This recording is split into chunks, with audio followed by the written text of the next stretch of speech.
Salut chers amis en Jésus-Christ. Nous sommes au lundi de la deuxième semaine du carême. L'Église nous propose le livre de Daniel au chapitre 9, versets 4 à 10, Psaume 79, versets 8 à 13. Et l'Évangile selon Saint Luc, chapitre 6, versets 36 à 38. Autour du thème plaidoyer pour le pardon. Selon le pape François, lors de sa visite pastorale du 12 mars 2017, il disait: le péché est la chose la plus terrible. Le péché est une offense à Dieu, une gifle à Dieu. C'est dire à Dieu: tu ne comptes pas pour moi, je préfère ça. Autrement dit, je préfère une autre chose que toi. Le livre de Daniel nous dit à travers une phrase: nous avons péché et nous avons fait du mal. Pour nous parler qu'il s'agit maintenant d'un péché communal, si vous voulez, d'un péché national.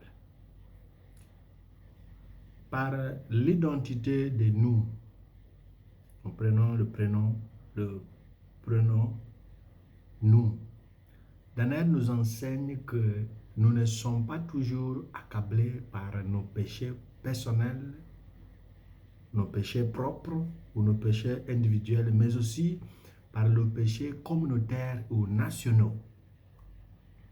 Ce type de péché pourrait être un mal ou un péché structurel.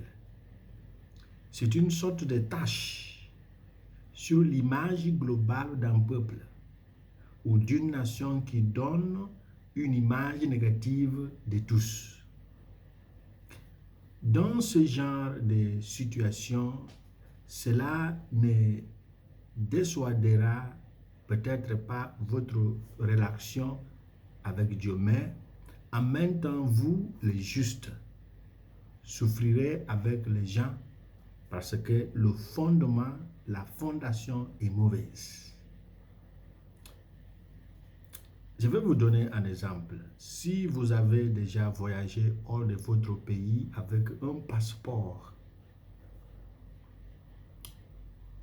vers des pays ayant, ou bien un passeport qui représente un pays ayant un taux élevé de casier judiciaire selon les normes de l'ONU, vous allez comprendre ce que signifie être juste tout en étant traité comme injuste parce que votre identité plus large est sale. En regardant ton passeport, que tu sois un homme de Dieu, une femme de Dieu, une religieuse, un religieux, un évêque, un prêtre, un pasteur, parce que tu portes le passeport de tel ou tel pays déjà considéré comme barré, tout le monde commence à te soupçonner. Vous ne souffrez pas parce que vous avez commis un péché, c'est parce que vous portez une image globale d'un peuple. Sur ce siège national imposé par le péché, Jésus nous aide à comprendre la situation douloureuse d'un péché endetté. Un ami a dit un jour que son père lui avait appris que chaque fois qu'il est offensé par quelqu'un, qu'avant de décider de pardonner ou pas, il doit penser au jour où il sera fautif. Le jour où vous avez raison, on vous avait offensé. Il faut penser au jour où vous serez fautif. Quand Jésus essaye de dire que la mesure que nous donnons sera soit la mesure que nous récupérons ou recevrons, cela ne limite en aucune façon la miséricorde de Dieu, le rendant ainsi égal à l'homme, agissant selon la mentalité humaine, selon l'homme. Mais il essaie plutôt de nous inviter à cette déclaration du Père de mon ami. Le jour où vous avez raison et l'autre avait tort, pensez au jour où vous serez fautif. Et celui qui refuse de pardonner parce qu'on l'a offensé, serait-il capable d'accepter le manque de pardon venant de l'autre envers qui il a fait du tort? Il est important de noter qu'aucun d'entre nous n'a jamais mérité la miséricorde de Dieu. Néanmoins, refuser d'être miséricordieux devient une option personnelle, de sortir de la cour miséricordieuse divine.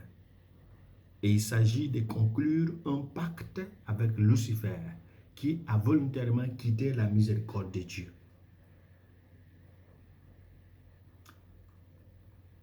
Selon le pape François, lors de son homélie du 20 avril 2019, il disait, et je vais citer pour terminer, il disait que le péché, c'est chercher la vie parmi les morts.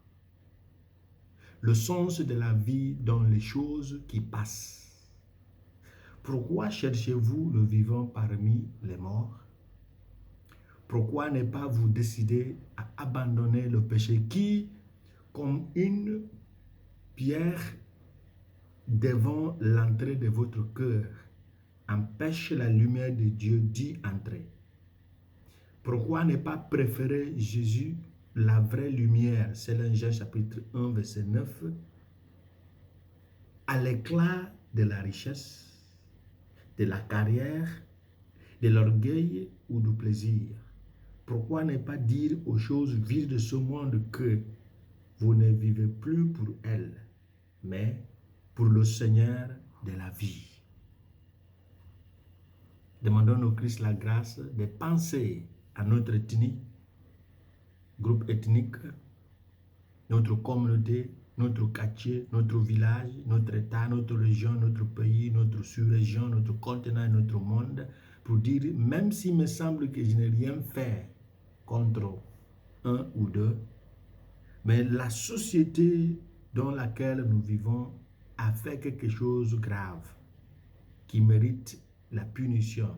Mais Dieu prend pitié.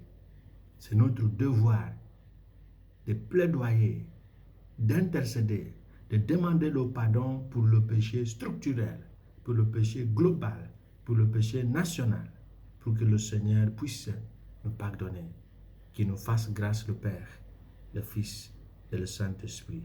Amen.